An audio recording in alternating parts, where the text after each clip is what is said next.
اعوذ باللہ من الشیطان الرجیم بسم اللہ الرحمن الرحیم السلام علیکم۔ آج ہم 14ویں پارے کا مختصر خلاصہ بیان کریں گے۔ 14ویں پارے میں 2 صورتیں ہیں، سورہ حجر جس میں 6 رکوع ہیں اور سورہ نحل جس میں 16 رکوع ہیں، اور یہ پارہ یعنی پارہ نمبر 14 ان 2 صورتوں پر مشتمل ہے۔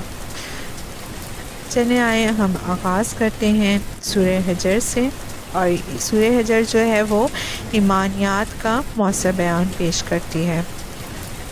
رکوع نمبر 1 آیات نمبر 1 سے 15 تک، اس میں ہمیں بتایا گیا کہ اللہ قرآن کو ہمیشہ محفوظ رکھے گا۔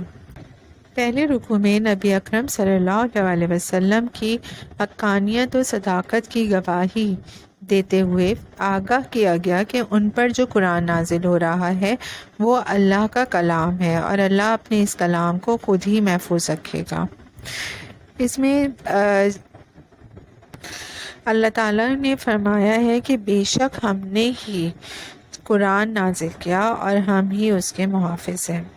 کوئی قیامت تک اس قرآن میں نہ تحریف کر سکتا ہے اور نہ ہی اس کے کسی حصے کو چھپا سکتا ہے۔ غیر مسلم بھی تسلیم کرتے ہیں کہ قرآن پاک کا متن وہی ہے جو نبی اکرم صلی اللہ علیہ وسلم نے اپنے ساتھیوں کو سکھایا تھا۔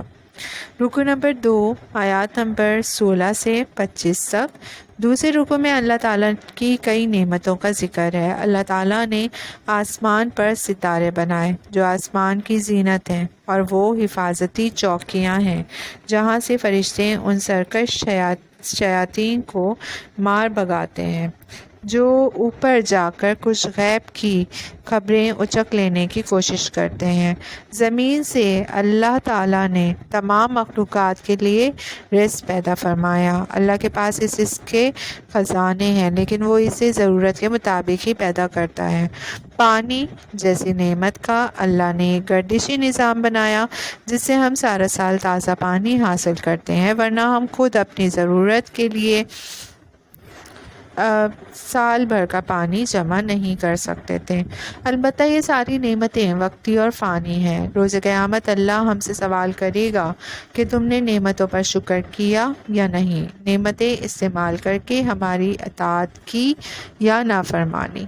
رکوع نمبر 3 آیات نمبر 26 سے 44 تک، اور اس رکوع میں قصہ آدم و ابلیس بیان کیا گیا۔ یہ قصہ سورہ بقرہ اور سورہ اعراف میں بھی بیان ہو چکا ہے۔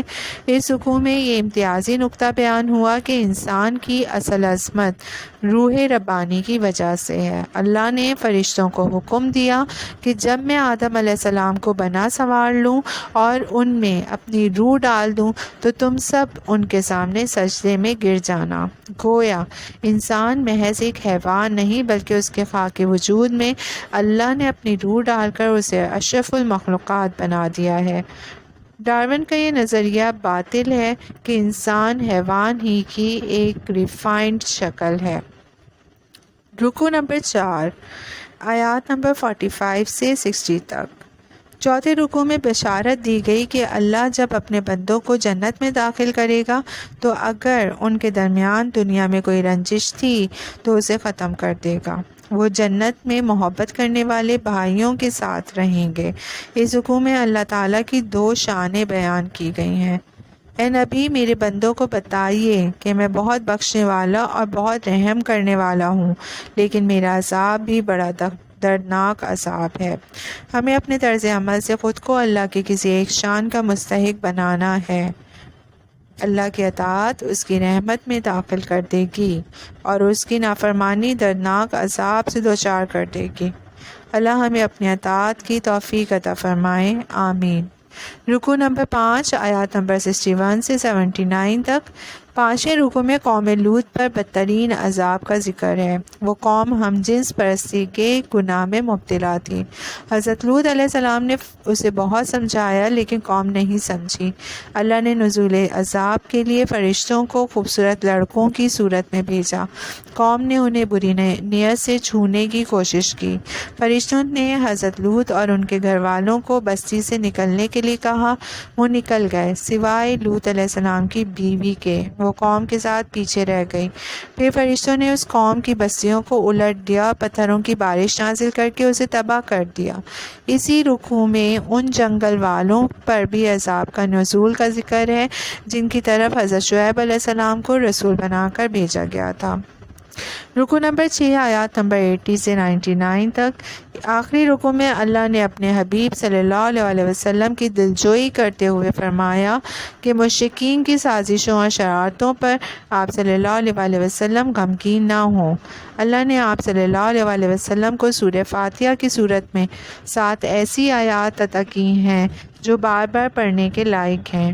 ان کی تلاوت سے سکون قلب بھی حاصل کیجیے۔ اپنے ساتھیوں پر شفقت و نرمی سے توجہ دیجیے۔ اپنی تبلیغ کا کام انفرادی سطح سے آگے بڑھا کر اعلان کیجیے۔ مشرکین کی پرواہ نہ کیجیے، ان سے ہم خود نمٹ لیں گے۔ اپنے رب کی بندگی زندگی کے آخری سانس تک کرتے رہیے۔ یہاں پر سورہ حجر ختم ہوتی ہے اور سورہ نحل کا آغاز ہوتا ہے۔ سورہ نحل میں اللہ کی نعمتوں اور قدرتوں کا بیان ہے۔ آئیے ہم اس کا آغاز کرتے ہیں۔ رکوع نمبر 1 آیات نمبر 1 سے 9 تک۔ پہلے رکوع میں آگاہ کیا گیا کہ اللہ نے وسیع و عریض کائنات انسان کے استفادے کے لیے بنائی۔ انسان کو بھی اسی نے بنایا اور اس کی ہدایت و تسکین کے لیے قرآن پاک جیسی عظیم نعمت نازل فرمائی۔ جانوروں کے ذریعے انسان کو طرح طرح کے فائدے پہنچائے۔ بلا شبہ اللہ کی شکر گزاری کا راستہ ہی سیدھا راستہ ہے۔ اللہ ہمیں اسی راستے کی ہدایت عطا فرمائے، آمین ثم آمین۔ رکوع نمبر 2 آیات نمبر 10 سے 21 تک۔ اور اس رکوع میں اللہ کی کئی نعمتوں کا ذکر ہے۔ اس نے آسمان سے بارش نازل کی اور اس سے طرح طرح کی نباتات اگائیں۔ رات، دن، سورج اور چاند انسان کی خدمت کے لیے بنائے۔ رنگا رنگ مخلوقات سے کائنات کو حسن بخشا اور انسان کے ذوق بصارت کی تسکین کی۔ وسیع، عریض اور گہرے سمندر بنائے جن میں انسان کے لیے مچھلیوں کی صورت میں صحت افزا تازہ گوشت کی فراوانی ہے۔ سمندروں میں وہ کشتیاں چلتی ہیں جو انسان کے لیے بڑے پیمانے پر تجارتی سرگرمیاں انجام دیتی ہیں۔ پہاڑوں کے ذریعے زمین کو توازن بخشا۔ آسمان پر ستارے بنائے جس کے ذریعے انسان دوران سفر سمتوں کا تعین کرتا ہے۔ راستوں میں قدرتی علامات پیدا کی تاکہ منزلوں پر پہنچنا آسان ہو جائے۔ اللہ کا فرمان ہے کہ اگر تم اللہ کی نعمتوں کو شمار کرنا چاہو گے تو ایسا نہ کر سکو گے۔ انسانوں کی کیسی ناشکری ہے کہ وہ ایسی ہستیوں کو اللہ کا شریک ٹھہراتے ہیں جو مر چکی ہیں اور یہ بھی نہیں جانتے کہ انہیں دوبارہ کب زندہ کیا جائے گا۔ اللہ ہمیں شرک سے بچنے اور اپنا شکر گزار بننے کی توفیق عطا فرمائے، آمین۔ رکوع نمبر 3 آیات نمبر 22 سے 25 تک۔ اور اس میں بیان کیا گیا کہ جب مشرکین سے پوچھا جاتا ہے کہ بتاؤ اللہ نے کیا نازل کیا ہے، وہ بدبخت جواب دیتے ہیں کہ پچھلے زمانے کے قصے اور کہانیاں۔ بد نصیب خود بھی گمراہ ہوتے ہیں اور دوسروں کی گمراہی کا وبال بھی اپنے سر پر لے رہے ہیں، وہ برے انجام سے دوچار ہوں گے۔ رکوع نمبر 4 آیات نمبر 26 سے 34 تک۔ اس میں آگاہ کیا گیا کہ کافروں کو موت کے وقت جہنم میں جلنے کی وعید سنائی جاتی ہے اور متقیوں کو جنت میں داخلے کی خوشخبری دی جاتی ہے۔ یہ وہ متقی ہیں کہ جب ان سے پوچھا جاتا تھا کہ اللہ نے کیا نازل کیا ہے تو وہ کہتے ہیں کہ اللہ نے خیر نازل کی ہے۔ ان متقیوں کے لیے دنیا میں سکون اور راحتیں ہیں اور ان کے لیے آخرت میں بھی شاندار اجر ہے۔ رکوع نمبر 5 آیات نمبر 35 سے 40 تک۔ اس میں ہر رسول کی یہ دعوت بیان کی گئی کہ اللہ کی بندگی کرو اور طاغوت سے بغاوت کرو۔ طاغوت سے مراد ہر وہ شخص یا ادارہ ہے جو شریعت کے بجائے اپنا قانون نافذ کرے۔ اللہ کے ان باغیوں کی اطاعت سے انکار کرنا اور ان کے خلاف جہاد کرنا اللہ سے وفاداری کا لازمی تقاضا ہے۔ اللہ ہمیں ایک تقاضا پورا کرنے کی توفیق عطا فرمائے، آمین۔ رکوع نمبر 6 آیات نمبر 41 سے 50 تک۔ چھٹے رکوع میں حدیث رسول صلی اللہ علیہ وسلم کی اہمیت کا بیان ہے۔ رسول اللہ صلی اللہ علیہ وسلم کی ذمہ داری بتائی گئی کہ وہ نہ صرف لوگوں تک قرآن پہنچائے بلکہ اس کے مضامین کی وضاحت بھی کریں اور اس کے احکامات پر عمل کی مثال پیش کریں۔ ہم قرآن حکیم کو سمجھنے کے لیے ارشادات نبوی صلی اللہ علیہ وسلم اور سنت رسول صلی اللہ علیہ وسلم کے محتاج ہیں۔ اللہ ہمیں انکار حدیث کے فتنے سے محفوظ فرمائے، آمین۔ رکو نمبر 7 آیات نمبر 51 سے 60۔ 7ویں رکو میں منع کیا گیا کہ دو معبود نہ بناؤ۔ ایسا نہ ہو کہ زبان سے اللہ کے معبود ہونے کا اعلان کرو لیکن عملی طور پر نفس، دولت، رسم و رواج یا وطن کی پجاری بن جاؤ۔ اللہ ہی کو معبود بناؤ اور یاد رکھو کہ اس کی اطاعت مسلسل یعنی ہر وقت اور ہر معاملے میں کرنی ہے۔ ہر نعمت اسی کی عطا کردہ ہے اور ہر تکلیف کو وہی دور کرتا ہے۔ اس کی نافرمانی کرنا احسان فراموشی اور اس کی اطاعت کرنا ہی احسان مندی ہے۔ رکو نمبر 8 آیات نمبر 61 سے 65 تک۔ 8ویں رکو میں نبی اکرم صلی اللہ علیہ وسلم کو آگاہ کیا گیا کہ ہم نے آپ صلی اللہ علیہ وسلم پر کتاب نازل نہیں کی مگر اس لیے کہ آپ صلی اللہ علیہ وسلم وضاحت کر دیں ان معاملات کی جن میں لوگ اختلافات کر رہے ہیں۔ ہمیں اختلافات کے حل کے لیے قرآن حکیم اور احادیث نبوی صلی اللہ علیہ وسلم سے رہنمائی لینی چاہیے۔ مسائل کا سبب اور حل جاننے کے بنیادی ماخذ یہی دونوں ہیں۔ اس کے بعد اجماع امت اور مستند علماء کے اجتہاد کا درجہ ہے۔ ان سب کے علاوہ کسی اور ذریعے سے ہدایت کا حصول ناممکن ہے۔ رکو نمبر 9 آیات نمبر 66 سے 70 تک۔ اس رکو میں اللہ کی ان نعمتوں کا ذکر ہے جو مشروبات کی صورت میں عطا کی گئی ہیں۔ یہ مشروبات ہیں پانی، دودھ، پھلوں کا رس اور شہد۔ شہد کا ذکر خاص اہتمام سے کیا گیا اور اسے لوگوں کے لیے بیماریوں سے شفا کے حصول کا ذریعہ بنایا گیا۔ رکو نمبر 10 آیات نمبر 71 سے 76 تک۔ 10ویں رکو میں دو عام فہم مثالوں کا بیان ہے۔ پہلی مثال کے ذریعے عبد اور معبود کے فرق کو واضح کیا گیا۔ ایک شخص ہے جس کے پاس بہت مال و دولت ہے، جس طرح چاہتا ہے خرچ کرتا ہے۔ دوسرے شخص کے پاس کچھ بھی نہیں۔ کیا یہ دونوں برابر ہو سکتے ہیں؟ اسی طرح معبود حقیقی اللہ ہے جو بیش بہا خزانوں کا مالک ہے، جو چاہے سو کر سکتا ہے۔ بندے لاچار، بے بس اور مجبور ہیں۔ دوسری مثال میں نافرمان اور فرما بردار بندوں کا فرق بیان کیا گیا۔ ایک ایسا غلام ہے جو نکما ہے، کوئی کام ڈھنگ سے نہیں کرتا، مالک پر ایک بوجھ ہے۔ دوسرا شخص کون ہے؟ دوسرا شخص وہ ہے جو نہ صرف خود نیک اور باصلاحیت ہے بلکہ دوسروں کو بھی خیر کی تلقین کرتا ہے۔ کیا دونوں ایک جیسے ہو سکتے ہیں؟ اسی طرح اللہ کی نافرمانی کرنے والے اور فرما برداری کرنے والے بھی برابر نہیں ہیں۔ رکو نمبر 11 آیات نمبر 77 سے 83 تک۔ 11ویں رکو میں اللہ کی کئی نعمتوں کا ذکر ہے۔ اللہ نے ہمیں حصول علم کے لیے سماعت، بصارت اور عقل دی، سکون کے لیے گھر جیسی نعمت عطا کی، جانوروں کی کھالوں سے خیمے، قالین اور دیگر فوائد حاصل کرنے کی صلاحیت دی، ٹھنڈی چھاؤں جیسی نعمت سے نوازا، پہاڑوں میں غار بنائے جن میں ہم پناہ لیتے ہیں، ایسے لباس بنانے کی مہارت سکھائی جو ہمیں موسم کی شدت اور جنگ کے دوران دشمن کے وار سے محفوظ کرتی ہے۔ بلا شبہ اللہ نے ہم پر اپنی نعمتوں کی فراوانی کر دی ہے۔ سب سے بڑی نعمت ہدایت کی ہے جو رسولوں کے ذریعے عطا کی گئی۔ اگر ہم اس ہدایت سے فائدہ نہیں اٹھاتے تو رسولوں کے ذمے صرف حق پہنچانا ہے، منوانا نہیں۔